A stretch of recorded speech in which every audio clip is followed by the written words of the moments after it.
Assalamualaikum warahmatullahi wabarakatuh. Salam sejahtera untuk kita semua. Salam jumpa sahabat portal kanker by Vince. Pada episode kali ini saya, Dr. Nurwati Sutandio, akan menjelaskan mengenai metastasis atau penjalaran kanker.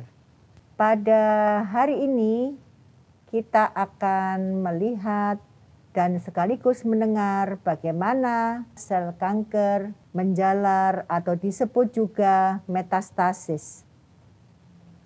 Kita lihat pada gambar ini seorang perempuan yang tampak sehat. Namun ternyata pada payudara kanan perempuan ini tumbuh kanker.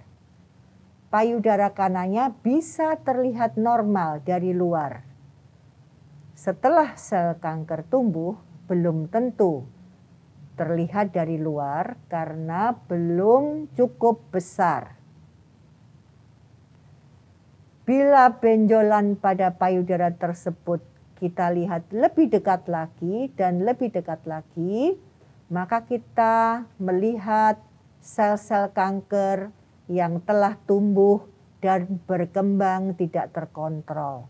Kita lihat gambar yang warna biru ini, bentuk dan besar sel kanker tidak sama. Sel tidak seragam dalam ukurannya dan dalam bentuknya. Kelompok ini makin lama makin besar dan akhirnya menimbulkan benjolan yang teraba dari luar atau menyebabkan rasa nyeri.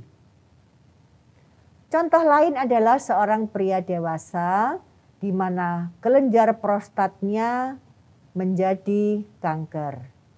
Gambar paling kiri adalah gambar kelenjar prostat yang normal. Dia berada di antara kandung kemih dan saluran kemih. Apabila terdapat kanker di prostat, maka kankernya akan makin lama makin bertambah besar dan menyumbat air dari kandung kemih menuju saluran kemih, sehingga terjadilah gangguan pada buang air kecil. Mula-mula kanker juga dalam jumlah yang sedikit dan tidak terlihat dari luar. Belum menunjukkan gejala apapun. Dan kita bisa lihat di sini bentuk dan jumlah sel kanker yang tidak teratur. Dan sel kanker akan terus-menerus tumbuh secara tidak terkontrol. Bila sel-sel ganas tersebut kita periksa di bawah mikroskop, maka setiap area 1 cm perseginya sudah terdapat 1 miliar sel kanker yang sudah tumbuh atau 10⁹9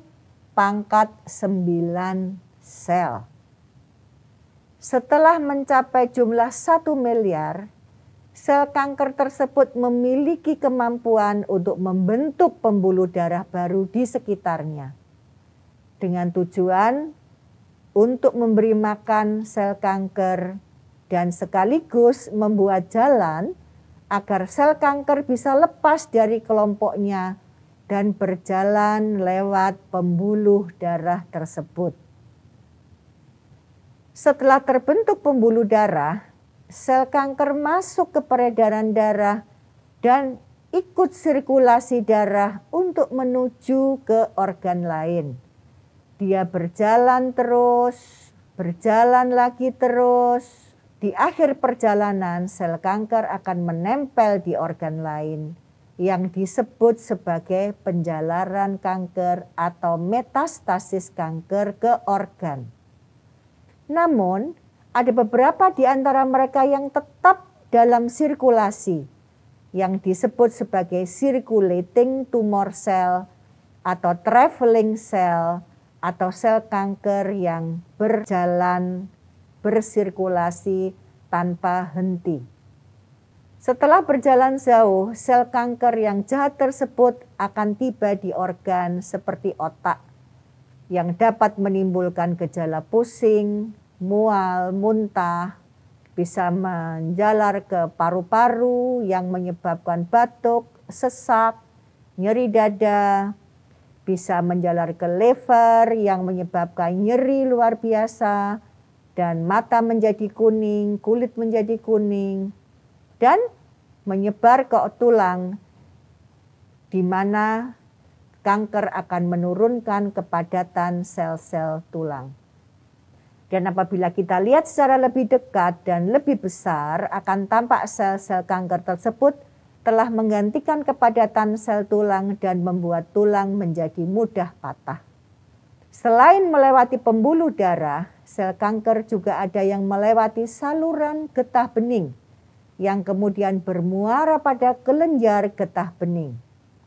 Seringkali sel kanker tersebut tinggal dan berkembang biak di kelenjar getah bening tersebut. Demikianlah informasi tentang penyebaran kanker. Sampai ketemu di episode berikutnya. Salam jumpa dan wassalamualaikum warahmatullahi wabarakatuh. Salam sejahtera untuk kita semua.